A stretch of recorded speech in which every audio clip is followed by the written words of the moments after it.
Hello everyone, उन्नयन smart class के लक्ष्य क्रैश कोर्स में आप सबका स्वागत है। जैसे कि आपको पता है, मैं मुकेश कुमार आप सबों को विज्ञान में भौतिकी पढ़ा रहा हूँ। फिजिक्स में भौतिकी में अभी तक 2 कक्षाएं हो चुकी हैं। अभी हम लोग पढ़ रहे हैं प्रकाश, लाइट के बारे में।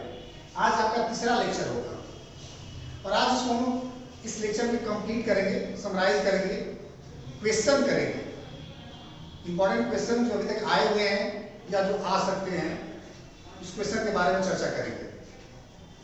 फिलहाल हम लोग परावर्तन और अपवर्तन पढ़ लिए हैं। परावर्तन हमने दर्पण पढ़ लिया था, अपवर्तन ने आप लोग को त्रिपाठी सर ने पढ़ाया था, उसमें हमने अपवर्तन पढ़ लिया। आज हम लोग लेंस के बारे में बात करेंगे। लेंस क्या होता है और लेंस से जो प्रतिबिंब बनता हो, कैसे बनता है, कहाँ बनता है। ये अक्सर क्वेश्चन पूछता है कि वस्तु की स्थिति यहाँ पर है तो प्रतिबिंब कहाँ बनेगा, ये कैसे होता है। कुछ कॉन्सेप्ट याद रखेंगे और कुछ फैक्ट याद रखेंगे, दोनों चीजों को पढ़ेंगे। सबसे पहले बात करते हैं लेंस का। लेंस क्या होता है? तो लेंस एक पारदर्शी माध्यम है। आप भी बना सकते हैं। आप बर्फ ले लें और कुछ नहीं लेगा, आपको बर्फ मिल जाएगा। कहीं अगर हिमपात हो रहा हो, मसूरी दार्जिलिंग गए हुए हो, हिमपात हो रहा है, तो आप बर्फ ले ले, उसको मोड़ दे इसी आकार में। ऐसा मोड़े कि एक सतह कम से कम वक्र हो जाए। जैसे एक सतह मान लीजिए फ्लैट है और दूसरा वक्र हो जाए, या दोनों वक्र हो जाए, या दोनों इस तरह से वक्र हो जाए। तो एक सतह कम से कम वक्र होनी चाहिए, आप एक लेंस बना सकते हैं। तो लेंस किसी भी पारदर्शी माध्यम से आप बना सकते हैं। जैसे आपके एनसीईआरटी में क्वेश्चन है कि लेंस किससे नहीं बनाया जा सकता, उसमें एक ऑप्शन दिया है मिट्टी पारदर्शी नहीं होता है, इसलिए उसे लेंस आप नहीं बना सकते। हम लेंस की परिभाषा के लिए याद रख सकते हैं। लेंस एक पारदर्शी माध्यम होता है जिसका एक या दोनों सतहें वक्र होती है। एक सतह भी हो सकता है, दोनों भी हो सकता है। और इस यहाँ पर 2 सतहें हैं। ये एक पारदर्शी माध्यम है, इसका एक सतह ये, दूसरा सतह ये है। इसको हम उत्तल भी कह सकते हैं, द्विउत्तल भी कह सकते हैं। अभी दोनों में अर्थ में अंतर क्या है? उत्तल का मतलब होगा अगर दोनों समान रूप से झुकाव होगा, इसको उत्तल कहेंगे, और दोनों का झुकाव अलग अलग होगा तो इसको द्विउत्तल कहेंगे। इसको अभिसारी लेंस भी कहते हैं। अभिसारी इसलिए कहते हैं कि ये इससे जो प्रकाश गुजरेगी ना, ये प्रकाश की किरणों को मिलाएगा, इसलिए इसको क्या कहते हैं? अभिसारी लेंस भी कहते हैं। ठीक है, ये लेंस अपसारी लेंस कहलाएगा, या अवतल या द्विअवतल। अवतल तब कहेंगे जब दोनों का झुकाव बराबर हो, द्विअवतल तब कहेंगे जब दोनों का झुकाव अलग अलग हो। ठीक है, अपसारी इसलिए कहेंगे कि जब इससे प्रकाश जाएगी तो प्रकाशित किरणें फैलती हैं, इसलिए इसको अपसारी कहेंगे। ठीक है, अब लेंस में कुछ पदों को हम लोग याद रखेंगे, कुछ मुख्य पॉइंट्स हैं, इंपॉर्टेंट पद हैं जिसको याद रखेंगे। जैसे वक्रता केंद्र। ये वक्रता केंद्र क्या होगा? ये दर्पण में भी पढ़े थे, यहाँ भी पढ़ेंगे। वहां पर एक वक्रता केंद्र होता था, यहाँ पर 2 वक्रता केंद्र होगा। क्यों? क्योंकि 2 सतहें हैं, दोनों वक्र हैं, तो दोनों का एक केंद्र होगा। जैसे मान लीजिए एक उत्तल लेंस है, सघन माध्यम है, पारदर्शी माध्यम है, उत्तल लेंस है। तो क्या होगा कि यह जो वक्र पहला सतह है, पहला सतह मान लीजिए, दूसरा सतह मान लीजिए, पहला सतह भी किसी न किसी गोले का भाग होगा। इस गोले का एक केंद्र होगा, वक्रता केंद्र कहलाएगा। दूसरा सतह भी किसी न किसी गोले का भाग होगा, इसका भी एक केंद्र होगा। इसमें 2 वक्रता केंद्र आएंगे। ये पहला सतह है, इसको C1 कह सकते हैं, या दूसरे सतह केंद्र है, इसको C2 कह सकते हैं। ठीक है, अब ये जो रेखा गुजर रही है, इसको हम लोग प्रधान अक्ष कहते हैं। क्या कहेंगे? प्रधान अक्ष। ठीक है, उसके बाद इसमें टर्म है प्रकाशीय केंद्र। ये जो मध्य बिंदु है ना लेंस का, उसको हम क्या कहेंगे? प्रकाशीय केंद्र कहेंगे। ठीक है, सब याद रहेगा, रखने की जरूरत नहीं है। उसके बाद मुख्य फोकस। मुख्य फोकस किसे कहेंगे? तो प्रधान अक्ष के समानांतर चलती हुई प्रकाश की किरणें प्रधान अक्ष को जिस बिंदु पर काटेंगी वह आपको मुख्य फोकस कहलाएगा। और दूसरा मुख्य फोकस ये हो सकता है, इधर हो सकता है, यहाँ हो सकता है। जब इधर से किरणें इसके समानांतर करेंगे तो ये कहां से निकलती प्रतीत होगी? जब ये आएगी यहाँ से ऐसे, ये दूसरा फोकस हो सकता है। ठीक है, उसका प्रकाशीय की बात करेंगे, जो केंद्र होगा बीच का होगा प्रकाशीय केंद्र कहेंगे। दूसरा उस फोकस ये हो गया आपको, इसको F2 का सकते हो, अगर F1 है तो C1 यहाँ पर होगा, F2 है। तो अगला बात फोकस दूरी क्या है, तो एक चीज ध्यान रखेंगे, जो भी दूरी मापेंगे लेंस में वो प्रकाशीय केंद्र से मापेंगे, इसको O कह सकते हो, प्रकाशीय केंद्र से मापेंगे। तो प्रकाशीय केंद्र से फोकस की जो दूरी होगी उसको हम क्या कहेंगे, फोकस दूरी कहेंगे। वक्रता त्रिज्या क्या होगी, वक्रता त्रिज्या का मतलब हुआ कि प्रकाशीय केंद्र से वक्रता केंद्र की जो दूरी होगी उसको वक्रता त्रिज्या कहेंगे। अब चिन्ह की परिपाटी यहाँ भी जरूरत पड़ती है, यूज होता है। हम दर्पण में भी पढ़े थे कि जिस दिशा में किरण जा रही है उधर प्लस लेंगे, उसके विपरीत दिशा में क्या लेंगे, माइनस। ये याद है आपको, मुख्य अक्ष के ऊपर प्लस लेंगे, मुख्य अक्ष के नीचे माइनस लेंगे। अब इसमें क्वेश्चन ये होता है कि किसका फोकस प्लस होगा, किसका फोकस माइनस होगा, फोकस कब प्लस होगा कब माइनस होगा। अब देखिए ये उत्तल लेंस है, कौन लेंस है, उत्तल लेंस। इसमें प्रकाश की किरणें समांतर चलते हुए जा रही है, तो यहाँ मिल रही है, ये फोकस दूरी कहलाएगा। ये प्लस होगा कि माइनस होगा, तो चूंकि ये आपतित प्रकाश की दिशा में है इसलिए क्या होगा, ये प्लस। तो याद रखेंगे कि उत्तल लेंस का फोकस क्या होगा, प्लस होगा। अगर यही अवतल लेंस होता,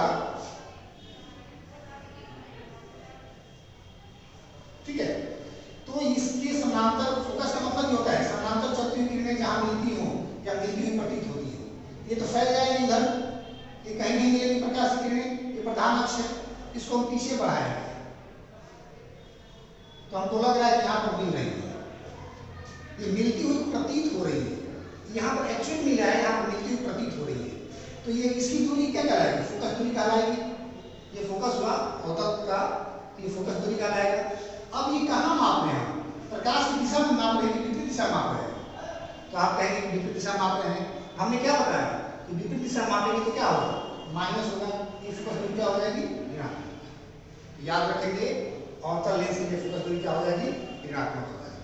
ठीक है, अब हम लोग बात करेंगे,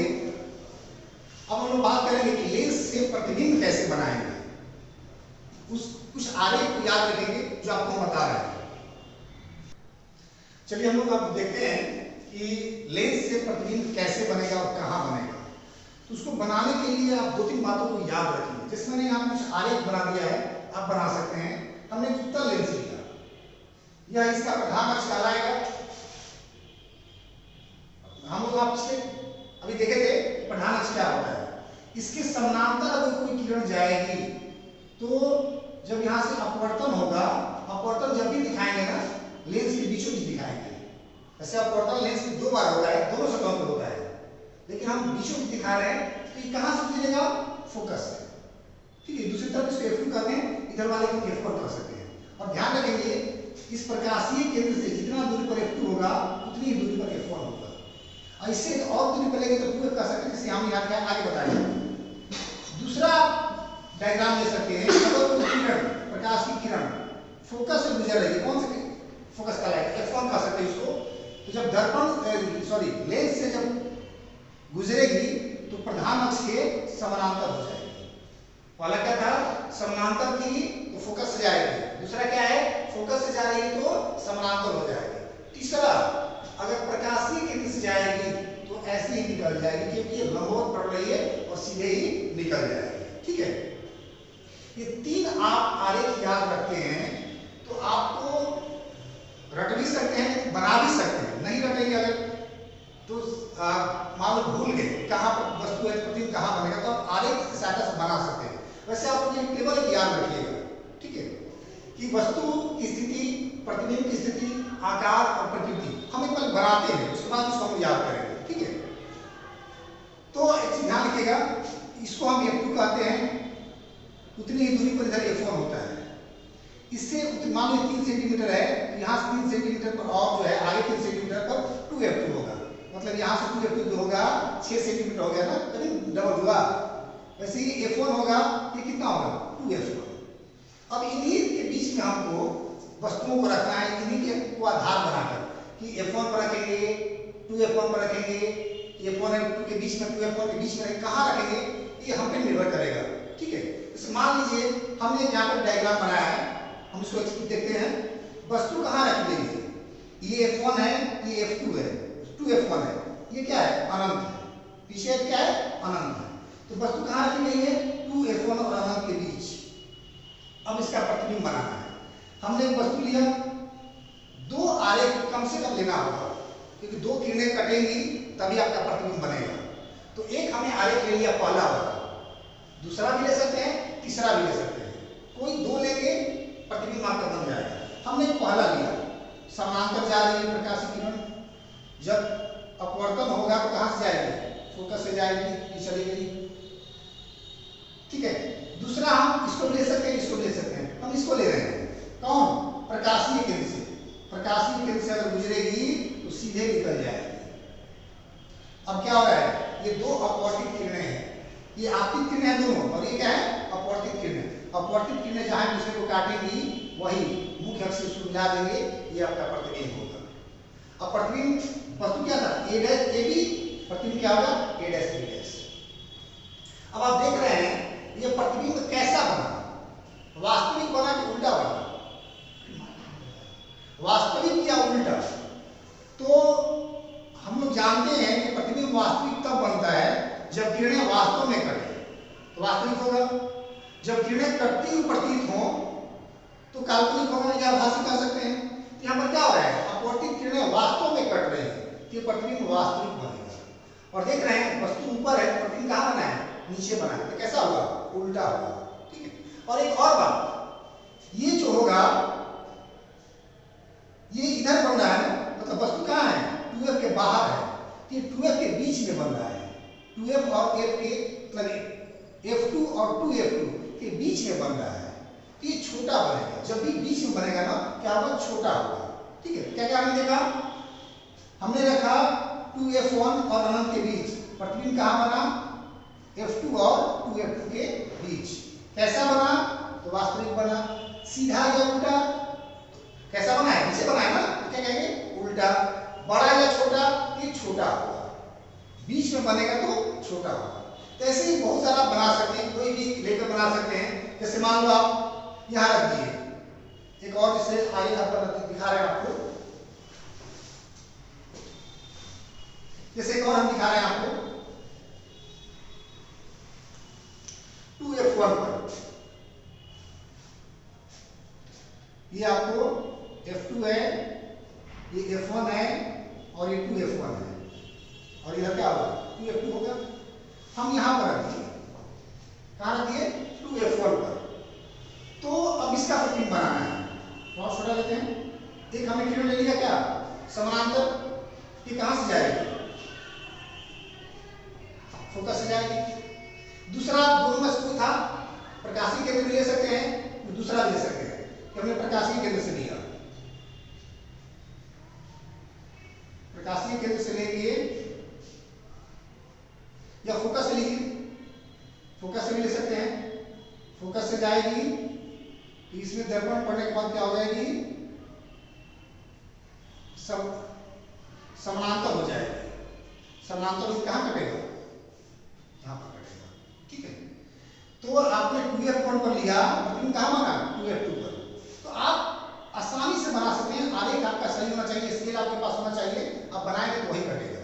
इस तरह से हमने टेबल याद कर ली, बनाने के बाद ये टेबल बनाया गया, बनाने के बाद सारा जो बनाया गया अलग वस्तु को रखकर एक टेबल हमको प्राप्त हुआ। हमने देखा आप बना सकते हैं कि जब वस्तु को अनंत पर रखा गया तो प्रतिबिंब कहाँ बना F2 पर, अनंत मतलब क्या यहाँ होगा, प्रतिबिंब कहाँ बनेगा यहाँ पर बनेगा। ठीक है, ये F2 है, अनंत पर होगा तो F2 पर बनेगा। ठीक है, फिर 2F1 और अनंत के बीच, 2F1 है और ये अनंत, 2F1 और अनंत के बीच कहाँ पर आप देख रहे हैं F2 और 2F2 के बीच। ठीक है, वैसे आपने देखा 2F1 और F1 के बीच, मतलब यहाँ रखेंगे, इसको भी आप बना के देख सकते हैं। तो आप देखेंगे 2F2 के बाहर बनेगा, इधर बनेगा, इसके बाहर बनेगा, इधर कहीं इधर बनेगा। और जब ये बाहर बनेगा तो बड़ा बनेगा, क्या होगा ये बड़ा बनेगा। वैसे अगर वस्तु को हम F1 पर रखते हैं, यहाँ रखते हैं तो ये अनंत पर बनेगा, प्रतिबिंब कहाँ बनेगा अनंत पर। ठीक है, एक और जो इंपॉर्टेंट है इसको आप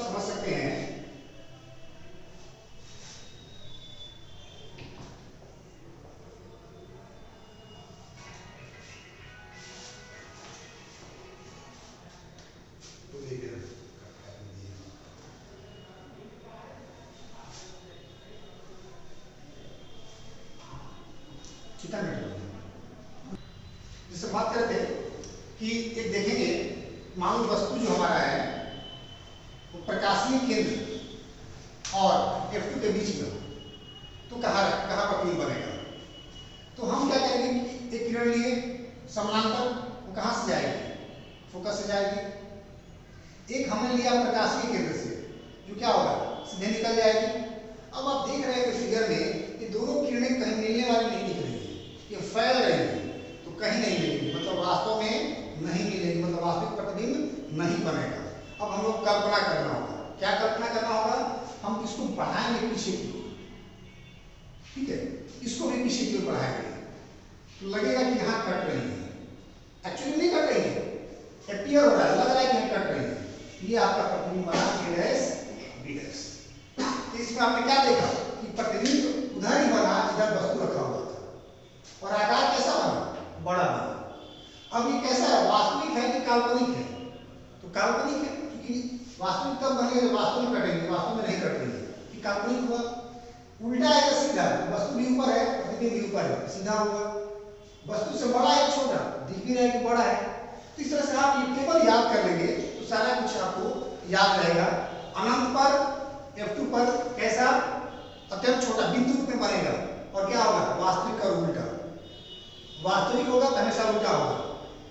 2F1 और अनंत के बीच, तो F2 और 2F2 के बीच, और ये छोटा होगा। इसको आप याद कर लेंगे, ठीक है। ये आपको बनाने का प्रयास करेंगे, बनाएंगे, प्रतिबिंब वही बनेगा जो ये लिखा हुआ है।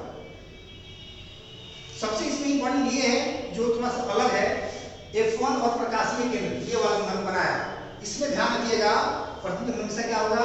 आभासी होगा और सीधा होगा, और वस्तु से बहुत बड़ा होगा, और कहाँ बनेगा? जिस वस्तु की तरफ जिधर वस्तु है उधर ही बनेगा, ठीक है। अब हम लोग आगे बढ़ते हैं और हम लोग मानव नेत्र के बारे में पढ़ेंगे। चलिए आइए हम लोग मानव नेत्र के बारे में बात करते हैं। तो मानव नेत्र के बारे में, उसके बैकग्राउंड के बारे में बहुत ज़्यादा आपको नहीं जानना है, बस उससे मुख्य चीज़ों को जान लेते हैं। ये एक मानव नेत्र की संरचना है। इसमें आगे का जो मेन पोर्शन होता है उसी पर ध्यान रखना है, और सबसे पीछे क्या होता है? रेटिना, जहाँ पर प्रतिबिंब बनता है, उसको दृष्टि पटल भी कहते हैं। इसमें दो तीन बात होता है। पुतली, ये जो बड़ा वाला भाग दिख रहा है, इसी को हम लोग अभिनेत्र लेंस कहते हैं, और ये लेंस जो है एक उत्तल लेंस के रूप में व्यवहार करता है। यही किरणों को मोड़कर रेटिना पर मिलाता है और प्रतिबिंब बनता है, ठीक है। अब इसमें क्या है ना कि इस छोटे से भाग को हम यहाँ अलग बना सकते हैं, कि जो पूरा गोल वाला दिख रहा है आपको, काला जो आपको दिखता है, उसको हम लोग कॉर्निया कहते हैं। उस काले वाले भाग में छोटा सा उजला दिखाई पड़ता है, वो क्या होगा? वो पुतली कहलाएगा। और ये जो लाइन्स मतलब उसके पुतली से जो फैली हुई होती है लाइन्स, किरण एक तरफ रेखाएं, उसको क्या कहेंगे? आइन्स कहेंगे। खैर ये बहुत ज़्यादा, ये बायोलॉजी की दृष्टि से बहुत ज़्यादा इंपॉर्टेंट है, फिजिक्स में बहुत ज़्यादा इसका इंपॉर्टेंस नहीं है, तो ध्यान रखेंगे, ठीक है। इसी से कभी भी क्वेश्चन आता है कि रंग कौन देता है, तो क्या क्या कहेंगे उसके लिए? कॉर्निया जो है उसको आंख मतलब रंग प्रदान करता है। आगे बात करते हैं नेत्र लेंस जो होता है, अभिनेत्र लेंस भी कह सकते हैं उसको। यह क्या करेगा? इसमें आने वाली किरणों को मोड़ेगा और रेटिना पर पहुंचाएगा। किरणें रेटिना पर मिलेंगी तो वास्तव में मिल रही हैं, तो वास्तविक प्रतिबिंब बनेगा। कैसे बनेगा? वास्तविक। और उल्टा बनता है और छोटा भी बनता है, लेकिन हमारी आंख की क्षमता होती है कि हमको कुछ उल्टा दिखाई नहीं पड़ता, प्रतिबिंब उल्टा बना, लेकिन मस्तिष्क क्या करता है? उसको सीधा कर देता है, ठीक है, हमको सीधा दिखाई पड़ने लगता है। ये लेंस जो है आपको दिख रहा है, उत्तल लेंस के रूप में दिख रहा है, ये उत्तल लेंस के रूप में व्यवहार करता है। एक और भी चीज जानना है, वो है सामंजन क्षमता, पावर ऑफ एकोमोडेशन, या एकोमोडेशन पावर भी कह सकते हैं। ये क्या होता है? अब देखिए, अभी हम लोग पढ़ रहे थे लेंस के बारे में कि प्रतिबिंब अनंत, वस्तु अनंत पर है तो प्रतिबिंब फोकस में बनेगा, अनंत और फोकस के बीच में है तो यहाँ। लेकिन आंख एक विशेष गुण है आंख में हमारे, कि वस्तु कहीं भी हो, कितनी भी दूरी पर हो, प्रतिबिंब कहाँ बनेगा? रेटिना पर। ये कैसे होता है? कि नेत्र लेंस जो है ना, अपनी फोकस दूरी को घटाते बढ़ाते रहता है, उसके अनुसार क्या होगा? प्रतिबिंब जब भी बनेगा कहाँ बनेगा? रेटिना पर बनेगा। आंख के इसी गुण को हम क्या कहते हैं? सामंजन क्षमता। लिखिए यहाँ पर अभिनेत्र लेंस या नेत्र लेंस भी कह सकते हो, कि वह क्षमता जिसके कारण वह अपनी फोकस दूरी को समायोजित कर नजदीक या दूर की वस्तु का प्रतिबिंब रेटिना पर बनाता है, सामंजन क्षमता कहलाता है, ठीक है। इतना याद रखेंगे कि इससे 2-3 नंबर के सवाल आ जाएंगे। एक यहाँ सब्जेक्टिव बनता है जिसे आप पढ़ रहे हो, कहाँ रखें, कितना दूर पर रख के पढ़ें, क्या सब आराम से दिखाई पड़े, आंख पर प्रेशर न पड़े। उसको कहते हैं स्पष्ट दृष्टि की न्यूनतम दूरी। ये लिखा हुआ है स्पष्ट दृष्टि की न्यूनतम दूरी। आप करके देखोगे आंख से 25 सेंटीमीटर दूर रहेगा, जिसकी आंख स्वस्थ हो, जिसमें कोई रोग नहीं हो, स्वस्थ आंख हो, तो उसके लिए स्पष्ट दृष्टि की न्यूनतम दूरी होती है 25 सेंटीमीटर। ठीक है। अब क्या होता है कि सबकी आंखें स्वस्थ नहीं होती, कभी चश्मे लगाने पड़ जाते हैं। अब चश्मा क्यों लगाते हैं, कैसा चश्मा लगाते हैं, ये निर्भर करेगा आंख में समस्या क्या है। तो हम दृष्टि दोष की बात करते हैं। तो दृष्टि दोष बहुत तरह के होते हैं, कुछ जन्मजात भी होते हैं, कलर ब्लाइंडनेस होता है, बुढ़ापे में तो ये क्या कहते हैं मोतियाबिंद का भी समस्या आ जाती है। इन सब की बात नहीं करेंगे। आपके जो सिलेबस में है वो दो पढ़ना है आपको इम्पोर्टेंट, एक तीसरा भी बताएंगे आपको, बट दो पे हम लोग चर्चा कर रहे हैं। एक होता है निकट दृष्टि दोष, उसका अंग्रेजी में मायोपिया कहते हैं या शॉर्ट साइटेडनेस भी कह सकते हैं। ये होता क्या है, नाम क्या है, निकट दृष्टि दोष। लेकिन क्या होगा, उसमें नजदीक की वस्तु दिखाई पड़ेगी, दूर वाली नहीं दिखाई पड़ेगी। ये सामान्यतः ऐसा होता है शुरुआत के दिनों में कि दूर वाला दिख रहा है, ये लगा हुआ बैनर लगा हुआ दिख ही नहीं रहा है, डॉक्टर के पास जाएंगे तो आपको चश्मा दे देगा। अब देखोगे तो चश्मे का पावर माइनस में होता है, प्लस में नहीं होगा। तो दूर वाला का प्रॉब्लम होगा, उसका पावर माइनस में होगा। माइनस में क्यों होगा हम लोग यहाँ समझते हो। ये होता क्यों है, ये दृष्टि दोष क्यों उत्पन्न होता है। होता क्या है कि हमारी आंख में प्रकाश किरणें आ रही है। अब क्या हुआ, हमारा नेत्र लेंस है वो ज्यादा काम करने लगा, वो मोड़ दिया, प्रकाश को जल्दी मोड़ दिया, या ये लेंस और रेटिना के बीच की दूरी बढ़ गई किसी कारण से, तो प्रतिबिंब को बनना था यहाँ पर तो पहले ही बन गया, नजदीक बनाना, इसीलिए इसका नाम क्या होता है, निकट दृष्टि दोष। ठीक है। अब क्या करना है, हम लोग को प्रतिबिंब को कहाँ बनाना है, रेटिना पर बनाना है। तो रेटिना पर कैसे बनेगा, जब फैलेगा, तो फैलाएगा तो हम दो लेंस हमारे पास, उत्तल जो क्या करता है, मिलाता है, और एक होता है अवतल जो क्या करता है, फैलाता है। अब आप खुद सोच के बताइए कौन सा लेंस लगाएंगे। हमने यहाँ पर अवतल लेंस लगाया, किरणें जाएंगी थोड़ी सी फैल जाएंगी तब आँख में जाएंगे। पहले चश्मा पहनेंगे तो प्रकाश कहाँ जाएगा, आँख में, पहले चश्मे पर। और चश्मा क्या करेगा, उन किरणों को फैला देगा। अब ज्यादा फैल गई, अब फैलने के बाद मिलेंगी तो रेटिना पर पहुंच जाएंगी और ये दोष दूर हो जाएगा। कौन चश्मा लगा, अवतल। अभी हम लोग पढ़े थे कि अवतल का फोकस क्या होता है, ऋणात्मक, इसलिए इसका पावर जो होता है ना ऋणात्मक में होता है। हालांकि हमने नहीं बताया था, लेंस का पावर जो होता है ना, लेंस की क्षमता, उसको P से लिखते हैं, 1/f होता है। फोकस दूरी के व्युत्क्रम को लेंस की क्षमता कहते हैं, इसका मात्रक होता है डायोप्टर। अब देखिए इस लेंस का फोकस अगर ऋणात्मक है तो पावर ऋणात्मक होगा। ठीक है। तो अगर जिसको निकट दृष्टि दोष है उसके चश्मे का जो पावर होगा माइनस में होगा, -0.25, -0.5, -7.5, 0.75, -1.5, तो माइनस में होगा। मतलब ये है उसको दूर का नहीं दिखाई पड़ रहा है, समझ जाएंगे। चश्मे पहनने वाले का नंबर कुछ पता कर सकते हैं उसको दूर का दिखता है कि नहीं दिखता है। ठीक है। इसको हम इस तरह से दूर कर सकते हैं। मतलब निकट दृष्टि दोष की उत्पन्न हुआ, प्रतिबिंब नजदीक बन गया, रेटिना के पहले बन गया। कैसे दूर करेंगे, अवतल लगा। दूसरा दूर दृष्टि दोष। ये दूर दृष्टि दोष क्या है, इसमें दूर वाला दिखाई पड़ेगा, नजदीक वाला दिखाई नहीं पड़ेगा। ऐसा क्यों होता है, तो इसमें ऐसा इसलिए होता है कि होता क्या है कि जो हमारा नेत्र लेंस है वो कम काम करने लगा। ये हमारा नेत्र लेंस है, यहाँ पर प्रतिबिंब बनना चाहिए, प्रकाश किरणें जा रही हैं, अब इसको बनना चाहिए कि यहाँ पर फोकस तब सही दिखाई पड़ेगा। लेकिन क्या होता है कि लेंस कम काम करने लगा या ये दूरी कम हो गई तो प्रतिबिंब यहाँ मिलेगा, किरणें यहाँ मिलेंगी। रेटिना ये था लेकिन यहाँ मिल रही है, रेटिना के पीछे कहाँ मिल रहा है, दूर मिल रहा है ना, इसलिए इसका नाम क्या होता है, दूर दृष्टि दोष। ठीक है। अब क्या इसको ठीक करना है, कैसे ठीक करेंगे, यहाँ पर एक उत्तल लेंस लगा देंगे। देखिए एक उत्तल लेंस लगा दीजिए। अब ये उत्तल लेंस क्या करेंगे, किरणें जा रही हैं, इनको मिलाएगा ना, किरणें जा रही क्या करेंगे, इनको मिलाएगा, कम जुटाने का प्रयास करेगा। अब जुट गई, अब यहाँ से जब जाएंगे ना तो ये यहीं पहुंच जाएंगे रेटिना। ठीक है। तो क्या क्या समझा हमने देखा निकट दृष्टि दोष में निकट वाली वस्तु दिखाई पड़ती है, दूर वाली नहीं दिखाई पड़ती है। उसमें जो प्रतिबिंब बनता है रेटिना के पहले बन जाता है, उसको रेटिना पर बनाना होता है तो अवतल लेंस लगाएंगे। दूर दृष्टि दोष में क्या होगा, दूर की वस्तु दिखाई पड़ेगी, नजदीक दिखाई नहीं पड़ेगी। उसको ठीक करने के लिए क्या करना होगा, मतलब प्रतिबिंब कहाँ बनेगा, रेटिना के पीछे बनने लगता है। ठीक करने के लिए क्या करते हैं, एक उत्तल लेंस लगाते हैं, कन्वर्जिंग लेंस लगाते हैं जो किरणों को मोड़ देता है। ठीक है। एक और समस्या होती है जो बुढ़ापे में उत्पन्न हो जाती है, ठीक है, जिसमें दोनों नहीं दिखाई पड़ता, दूर वाला भी नहीं दिखाई पड़ेगा, नजदीक वाला भी नहीं दिखाई पड़ेगा। तो वैसे व्यक्ति को आंख को ठीक करने के लिए दोनों लेंस लगाते हैं, उत्तल और अवतल। अब आप देखे होंगे किसी ये एक्चुअली बुढ़ापे, तब देखे होंगे कि बुढ़ापे में ये समस्या होती है। उस तरह का क्या होता है, दूर वाला दिखाई नहीं पड़ेगा, नजदीक वाला दिखाई पड़ेगा। उसके लिए एक नाम दिया गया है जरा दृष्टि दोष। इसमें क्या होता है कि दोनों समस्याएं होती हैं। ये अक्सर बुढ़ापे में उत्पन्न होता है, जो आंख की सामान्य क्षमता घट जाती है तो ये समस्या उत्पन्न होती है। इसमें क्या करेंगे, दोनों तरह का लेंस लगाएंगे। अब अगर आंख के चश्मे में दोनों लेंस लगा होगा ना, तो आप सोचिए दूर देखना होगा तो आगे देखेंगे, मतलब चश्मे के ऊपर भाग से देखेंगे, ऊपर में क्या होगा, अवतल। क्या होगा, अवतल, मतलब पतला होगा। नीचे में क्या होगा, उत्तल, मतलब ये मोटा होता है।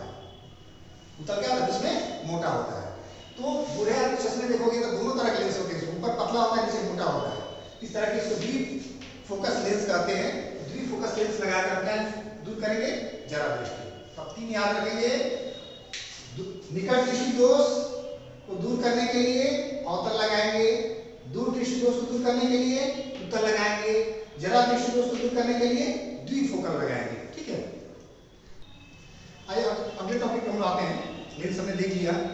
हम लोग एक बहुत इंपॉर्टेंट टॉपिक है वर्ण विक्षेपण।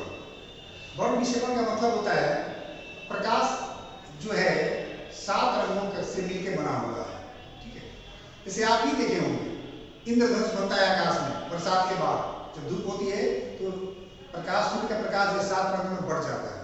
तो पहले बहुत समस्या थी कि जब प्रिज्म से प्रकाश से गुजारा गया तो 7 रंगों में टूट गया, तो समझ में ये नहीं आ रहा था कि प्रकाश जो है, रंग जो है कहाँ से आया, ये प्रिज्म का है या प्रकाश का था। तो बाद में न्यूटन ने बताया कि रंग जो है प्रकाश का है, प्रकाश 7 रंगों से मिलकर बना हुआ है। तो जब हम इसको प्रिज्म से गुजारेंगे, श्वेत प्रकाश से मान लीजिए कोई, ये कोई श्वेत प्रकाश, श्वेत प्रकाश का मतलब हुआ सूर्य का प्रकाश। अब आप टॉर्च के प्रकाश को 7 रंग में नहीं तोड़ सकते हैं।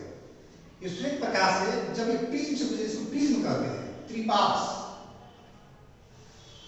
ये कांच का बना होता है, इससे इसका ये कोण कहलाता है। जब इससे कोई प्रकाश गुजरे, श्वेत प्रकाश, तो इस प्रकाश को जाना चाहिए था सीधे, बट क्या होता है, दूर जाती है, विचलित हो जाती है, अपवर्तन होता है। अपवर्तन होता है, विचलन होता है, उधर नहीं जाएगा। तो क्या होगा कि एक प्रकाश की जब 7 रंगों में बढ़ जाएगी, ठीक है, तो 7 रंग जो होगा, सबसे नीचे में बैंगनी होता है। ठीक है। हम 7 रंग एक ही रंग से बना ले रहे हैं, नाम हम लिख लेंगे। 3 हुआ, 4, 5, 6 और 7। इसको याद करने के लिए आप तरीका याद रख सकते हैं, V I B G Y O और R। कम हुआ है, 1 2 3 4 5 6 हुआ है। एक और ले लेते हैं, ये ऑरेंज हो गया। ठीक है। इसको हिंदी में लिख सकते हैं, बै ज नी ह पी ना ला। याद करने का तरीका है, बै ज नी ह पी ना ला, बैजनी ह पिनाला। बैजनी क्या हो गया, बैंगनी, जामुनी, नीला, हरा, पीला, नारंगी और लाल। सीक्वेंस यही रहना चाहिए, VIBGYOR, violet, indigo, blue, green, orange, yellow orange और रेड। इस सीक्वेंस ये मतलब नीचे वाला वायलेट, बैंगनी नीचे होगा और लाल ऊपर होगा। अब यहाँ से क्वेश्चन आता है कि कौन कम मुड़ता है, कौन ज्यादा मुड़ता है। प्रिज्म जब गुजरेगा तो कौन प्रकाश कम मुड़ेगा, कौन ज्यादा मुड़ेगा। आप देख सकते हैं नीचे कौन ज्यादा है, बैंगनी ज्यादा है, कम कौन मुड़ा है, लाल कम हो रहा है, ठीक है। ये प्रिज्म से अपवर्तन हुआ, बर्न, इसको इस घटना को कहते हैं बर्न विक्षेपण। दो चीजें हुई, अपवर्तन तो रास्ता बदल गया और 7 रंगों में टूट गया, तो क्या हुआ? बर्न विक्षेपण। बर्न विक्षेपण में कौन कौन रंग मिले? 7 रंग। कैसे याद रखेंगे? बैजनी, पिनाला, बैंगनी, जामुनी, नीला, हरा, पीला, नारंगी और लाल, ठीक है। तो इतना आप इसको याद रखेंगे। इसमें मेन इंपॉर्टेंट क्वेश्चन एक ही है, कौन कम उड़ेगा, कौन ज्यादा उड़ेगा। चलिए आइए हम प्रकाश के साथ एक और घटना होती है इसके बारे में बात करते हैं, उसको कहते हैं प्रकीर्णन। प्रकीर्णन का मतलब होता है कि एक प्रकाश जब चलते हुए वायुमंडल में प्रवेश करती है, वायुमंडल में बहुत सारे कण होते हैं, धूल कण होते हैं, वाष्प होते हैं, उनसे टकराकर एक्चुअली वो अवशोषित होती है और फिर निकलती है। हालांकि उसको दूसरे लैंग्वेज में कह सकते हैं कि प्रकाश आ रही है, कणों से टकराई तो छितरा जाए, इसी घटना को प्रकीर्णन कहते हैं। जैसे प्रकाश में जब वायुमंडल में प्रवेश करती है तो वायुमंडलीय कणों द्वारा टकराकर चारों तरफ फैल जाती है प्रकाश के साथ। तो प्रकाश का प्रकीर्णन मतलब क्या होता है कि छितरा जाना, फैल जाना, इसको आप याद कर सकते हैं। अब क्या होता है कि देखा गया कि जो प्रकीर्णित प्रकाश है, टकराकर लौटने वाली प्रकाश, उसकी तीव्रता जो होती है उस प्रकाश के तरंग लैम्डा से तरंग लिखते हैं कि पावर 4 के इनवर्सली प्रोपोर्शनल होता है। ये लिखने का तात्पर्य यह है कि आप लोग को नहीं पढ़ना है, इस लिखने का तात्पर्य समझने के लिए क्या समझा रहे हैं आपको। तो जिसका तरंग ज्यादा होगा उसका प्रकीर्णन कम होगा, और जिसका कम होगा तरंग उसका ज्यादा होगा। तो ये देखा गया है जब प्रिज्म से गुजरती है किरणें तो VIBG YUR जो होता है इसमें वायलेट का सबसे कम होता है, ठीक है। इसका तरंग जो होता है 4000 एंगस्ट्रॉम के आसपास होता है, और लाल का 8000, 7800 या 8000 भी कह सकते हैं। मतलब बैंगनी का कम है और लाल का सबसे ज्यादा है। अब इसके कारण दो घटनाएं होती हैं। क्वेश्चन पूछता है आकाश का रंग नीला दिखाई क्यों पड़ता है, तो कौन सी घटना है? प्रकीर्णन की घटना। ये कैसे होता है थोड़ा समझिए एक लाइन में। प्रकाश की किरणें आई वायुमंडल में तो स्कैटरिंग होगा, सबका होगा, सभी रंगों का होगा, लेकिन ज्यादा किसका होगा? जिसका तरंग कम है। तरंग कम किसका है? बैंगनी का, आसमानी का, मतलब इंडिगो का, जामुनी का, ब्लू का। कि सबसे अधिक प्रकीर्णन इनका होगा, तो दिखना चाहिए था बैंगनी, लेकिन बैंगनी चूंकि हमारे आंखों के लिए उतना संवेदनशील नहीं होता है तो कौन सा रंग दिखाई पड़ता है? ब्लू। क्योंकि ज्यादा प्रकीर्णित होकर प्रकाश कहाँ चला जाएगा? आकाश में चला जाएगा, तो आकाश का रंग क्या होगा? नीला। एक होता है सूर्योदय और सूर्यास्त के समय सूर्य का लाल दिखाई पड़ना, ये अब क्यों होता है? तो अब देखोगे, ये मान लीजिए आपकी पृथ्वी है, यहाँ पर आप हैं, सूर्योदय समय सूर्य यहाँ होगा, सूर्यास्त समय सूर्य यहाँ होगा, दोपहर में यहाँ होगा। अब ये दूरी जो है ज्यादा है इसकी अपेक्षा, माने सुबह में और शाम को सूर्य के प्रकाश को आप तक आने में ज्यादा दूर चलना पड़ता है। ज्यादा दूर चलेगा तो प्रकीर्णन ज्यादा होगा। किसका ज्यादा होगा? नीचे वाले रंगों का ज्यादा होगा। सबसे कम किसका होगा? लाल का। तो लाल प्रकाश वातावरण में रह जाता है, बाकी सब प्रकीर्णित होकर कहाँ चला जाता है? आकाश में चला जाता है। तो सूर्योदय और सूर्यास्त समय सूर्य कैसा दिखाई पड़ता है? लाल। तो क्वेश्चन आएगा दो तरह से कह सकता है, क्यों बताएंगे, और किसकी घटना है? तो प्रकीर्णन के कारण, ठीक है। प्रकीर्णन के दो घटना याद रखेंगे, आकाश का रंग नीला दिखाई पड़ना, और दूसरा क्या? सूर्योदय और सूर्यास्त समय सूर्य का लाल दिखाई। चलिए आइए हम लोग इस चैप्टर को समराइज करते हैं और इससे जुड़े हुए कुछ क्वेश्चन करते हैं। आप लोग से मैं रिक्वेस्ट करूंगा, आग्रह करूंगा कि आप लोग पूरा वीडियो देखें। 3 वीडियो डाला गया है फिजिक्स के लिए, प्रकाश के लिए। तीनों वीडियो को देखेंगे तो आपको कोई भी सवाल छूटेगा नहीं। और उसके बाद क्या करें, आपके पास कोई क्वेश्चन बैंक हो, कोई गेस्ट पेपर हो, उसका मॉडल कोई सेट उठा लें, उस सेट को घर पे बैठ के बनाएं, कितना बन रहा है, खुद से उसको चेक भी करें। आपने से चेक करें ईमानदारी से कितना नंबर आया। जैसे मान लीजिए आप फिजिक्स आज विज्ञान बनाना है, तो 2 घंटे 3 घंटे का समय लेकर 2 घंटे का समय लेकर बैठ जाइए, आपसे कितने सवाल बनते हैं उसको चेक कीजिए, ठीक है। हम यहाँ कुछ सवाल पर चर्चा कर रहे हैं। जैसे हम लोग सबसे पहले पढ़े थे क्या? परावर्तन, अपवर्तन पढ़े, फिर लेंस पढ़े, मानव नेत्र पढ़े, प्रिज्म पढ़े, और लास्ट में स्कैटरिंग पढ़े हैं, ठीक है।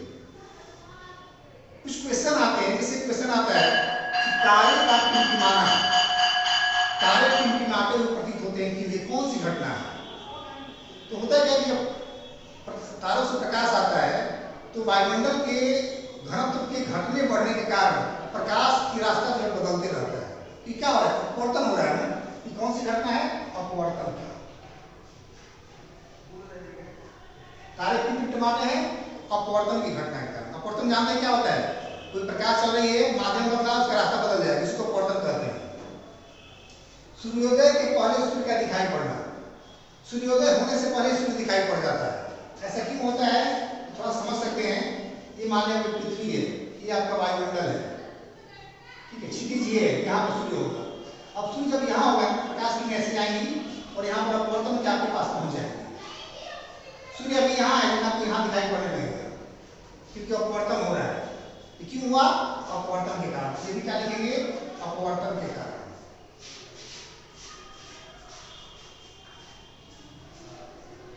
ठीक है, पानी में अगर कोई छड़ रखते हैं तो लगता है कि जहां से पानी हमारा छड़ उड़ गया है, वो भी क्यों, अपवर्तन के कारण। क्योंकि क्या होगा कि जब पानी की सतह पे प्रकाश जाएगा तो रास्ता बदल जाएगा, तो लगता है छड़ ऐसे न रखे ऐसे रखा हुआ है, मुड़ा हुआ है। कौन सी घटना है, अपवर्तन। तो ये अपवर्तन के कारण घटना को याद रखेंगे। तारे का टिमटिमाना अपवर्तन है। सूर्योदय के पहले सूर्य का दिखाई पड़ जाना या सूर्यास्त के बाद भी सूर्य का दिखाई पड़ना कौन सा है, अपवर्तन है। पानी में छड़ का मुड़ा हुआ प्रतीत होना क्या है, अपवर्तन है। अब एक क्वेश्चन है, इस दर्पण की फोकस दूरी ऋणात्मक होती है। दर्पण वाला याद होगा आपको। फोकस का मतलब क्या होता है, ये कौन सा दर्पण है, अवतल दर्पण, समानांतर जाएगी, फोकस से गुजरेगी, यही तो फोकस कहलाएगा। तो हमने बताया था आपको चिन्ह की परिपाटी में, इधर मापते हैं तो प्लस, इधर मापते हैं तो माइनस। ये फोकस कहाँ है, इधर है ना, जिस दिशा में प्रकाश जा रही है उसके विपरीत दिशा है, कि क्या होगा, माइनस। किसका है ये, कौन दर्पण है, अवतल दर्पण। क्या याद रखेंगे, अवतल दर्पण। रटना नहीं है, चीजों को समझना है। एक क्वेश्चन आता है फोकस दूरी, एक मतलब फोकस दूरी, आर मतलब वक्रता त्रिज्या, के बीच संबंध क्या होता है दर्पण के लिए, हम लोग पढ़े थे, F = R/T। ठीक है, एक क्वेश्चन ये आता है, स्पष्ट दृष्टि की न्यूनतम दूरी क्या है, सभी हम लोग चर्चा किए थे इसी वीडियो में, थोड़ा देर पहले चर्चा किया, देख लीजिएगा कि कितना दूरी पर रखें कि आसानी से पढ़ पाए। कितना था, 25 सेंटीमीटर। कितना होता है, 25 सेंटीमीटर। ठीक है, एक क्वेश्चन ये मॉडल जो बिहार बोर्ड ने मॉडल जारी किया है, मॉडल पेपर, उसमें सब क्वेश्चन दिया हुआ है, कुछ बाहर का भी क्वेश्चन है। आप लोग मॉडल पेपर को डाउनलोड कर लीजिए, PDF का जो है नेट पर उसको डाउनलोड कर लीजिए, उसको पढ़िए। उसमें एक सवाल दिया है, प्रिज्म से गुजरने के बाद कौन सा रंग प्रकाश कम होता है, तो तुरंत आप इस चित्र को बनाएं। ये क्या था, वायलेट, ये क्या था, रेड, नीचे था बैंगनी, ऊपर में क्या था, लाल। तो सबसे कम कौन उड़ा है, लाल। आंसर क्या लिखेंगे, लाल। आकाश का रंग नीला दिखाई पड़ता है, अभी हम बताएं कौन सी घटना थी, प्रकीर्णन, स्कैटरिंग जिसको कहते हैं, प्रकाश टकरा के बाहर चला जाता है, आकाश का रंग नीला दिखाई पड़ने लगता है। ठीक है, ऐसे बहुत सारे सवाल मिलेंगे, जहां से भी आप हल कीजिए, जो समस्या हो आप कमेंट में भी लिख के डाल सकते हैं, हमको ये सवाल नहीं समझ में आ रहा है, इसका आंसर नहीं समझ में आ रहा है, आपको बताया जाएगा। ठीक है, एक और क्वेश्चन है, इस दर्पण द्वारा प्रतिबिंब, बड़ा प्रतिबिंब बन रहा है, तो बड़ा कब बनेगा, बड़ा कैसे बनेगा, ये आप समझ सकते हैं। तो इसके द्वारा बनेगा कि अवतल है, जब उत्तल में बनेगा तो प्रतिबिंब क्या होगा, बड़ा होगा। उत्तल में जब अवतल में से आप चेहरा देखते हो, या आप ऐसे याद रखिए, जो गाड़ियों में शीशा लगा होता है, साइड मिरर, क्या होता है उसमें,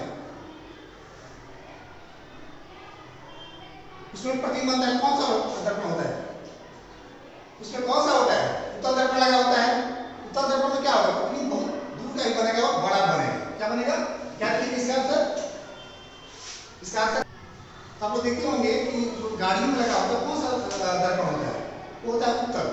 उसमें छोटे छोटे बहुत सारा प्रतिबिंब बनेगा, बहुत दूर का बनेगा, छोटा छोटा बनेगा। तो बड़ा किसमें बनेगा, अवतल।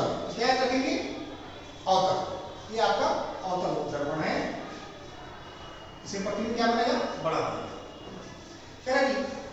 उत्तल लेंस किस दृष्टि दोष को दूर करने के लिए उपयोग होता है? अभी हम लोग पढ़े दृष्टि दोष में कौन सा लेंस है? उत्तल। उत्तल क्या करेगा? प्रकाश को कन्वर्ज करेगा, मिलाएगा। किसमें हो रहा था? जिसमें बाहर बना था, प्रतिबिंब जिसमें बाहर बना था उसको मिलाने के लिए हम उत्तल लगाए थे। किसमें बाहर बनता है? दूर वाले, दूर दृष्टि में। ठीक है, इसमें आंसर क्या लिखेंगे? दूर दृष्टि दोष। दूर दृष्टि दोष के लिए कौन सा उपयोग करेंगे? उत्तल लेंस। ये सब बहुत तरह का ऑब्जेक्टिव शॉर्ट आंसर मतलब वन लाइन वाला जो आंसर हो सकता है, इस तरह उसका आंसर लिख सकते हैं आप इस तरह से।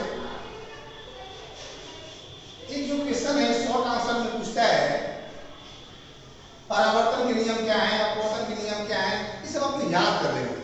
तो अपवर्तन के नियम आपको याद होगा। अपवर्तन किसे कहते हैं? ये सघन माध्यम है और ये विरल माध्यम है। जब माध्यम बदलता है तो प्रकाश का रास्ता बदल जाता है। जैसे प्रकाश चल रहा था इससे, यहाँ पर माध्यम बदल गया। अब ये क्या होगा? इसका रास्ता बदल जाएगा। अब किधर जाएगा? इसको अभिलंब कहते हैं। आप पढ़े हुए अपवर्तन वाले में, ये अभिलंब होता है। या तो अभिलंब से दूर जाएगा या अभिलंब की ओर जाएगा। तो अभिलंब से दूर कब जाएगा? विरल से सघन में जाएगा तो अभिलंब से दूर जाएगा। सॉरी, विरल से सघन में जाएगा तो अभिलंब की ओर मुड़ेगा और सघन से विरल में जाएगा तो अभिलंब से दूर मुड़ेगा। ठीक है, तो अपवर्तन के नियम में पढ़ेंगे। इसको कहते हैं आपतन कोण, इसको कहते हैं अपवर्तन कोण। नियम में क्या देख रहे हैं? आपतित किरण आपतन बिंदु पर डाला गया लंब और अपवर्तित किरण तीनों एक ही तल में है। और एक होता है आपतन कोण की Jaya sin i by sin r। ये हमेशा एक नियतांक के बराबर होता है जो पहले माध्यम के सापेक्ष दूसरे माध्यम के अपवर्तनांक के बराबर होता है। ठीक है, इस तरह से बहुत सारे क्वेश्चन हैं जिसको आप सॉल्व कर सकते हैं। एक क्वेश्चन हमने यहाँ दिया है, इसको आप सॉल्व करेंगे। नहीं होगा तो आप हमको कमेंट में लिखेंगे बना पा रहे हैं कि नहीं बना पा रहे हैं। थोड़ा सा हिंट कर दे रहे हैं आपको। कह रहा है जल एवं शीशा का अपवर्तनांक क्रमशः 4/3 और 3/2 है। उनमें से प्रत्येक में प्रकाश का वेग क्या होगा? तो आपको सबसे पहले जानना होगा अपवर्तनांक क्या होता है। तो किसी भी माध्यम का अपवर्तनांक जो होता है, जैसे मान लो पानी का, वाटर का, तो निर्वात में प्रकाश का वेग बटा में माध्यम में प्रकाश का वेग। अब सोचिए कैसे बनाएंगे। ये आपको दिया हुआ है पानी के लिए दिया हुआ है, प्रकाश का वेग जानते हैं कितना होता है? 3 × 10⁸ मीटर प्रति सेकंड। तो ये पानी में प्रकाश का वेग निकालना है, आप निकाल सकते हैं। दूसरा ही बनाइएगा तो बन जाएगा। अब क्या करना है आप लोगों को, मैं एक और सलाह दूंगा आप लोगों को कि आप लोग क्वेश्चन वीडियो तो देखिए, आपके पास जो भी बेस पेपर हो, मॉडल पेपर हो, किसी से भी सवाल बनाएं। जो बनता है ठीक है, अगर नहीं बनता है, समझ में नहीं आता है, कुछ प्रॉब्लम हो रही है, आप कुछ पूछना चाहते हैं, कुछ जानना चाहते हैं, तो पर्सनली भी संपर्क कर सकते हैं। मेरे नंबर पे आप कॉल कर सकते हैं 9162 877 534। मेरा नाम मुकेश कुमार हुआ, जिसमें पहले वीडियो में आपको बताया था। तो आप इस नंबर पे शाम को 6 बजे के बाद संपर्क कर सकते हैं समस्याओं के लिए। आप व्हाट्सएप भी कर सकते हैं। अगर मान लो फोन का जवाब नहीं मिला तो आप व्हाट्सएप कीजिए, समस्याओं भेजिए, समय मिलेगा आपको सॉल्व करके बताया जाएगा। और मैं फिर एक बार कहूँगा ज़्यादा से ज़्यादा मेहनत कीजिए, डरिए नहीं पहली बार एग्जाम के लिए। प्रैक्टिस कीजिए, जितना ज़्यादा से ज़्यादा लिख सकते हैं लिखिए, जितना लिख सकते हैं उतना लिखिए। हर चैप्टर में, हर सब्जेक्ट में क्वेश्चन को सॉल्व करने का प्रयास करें। धन्यवाद।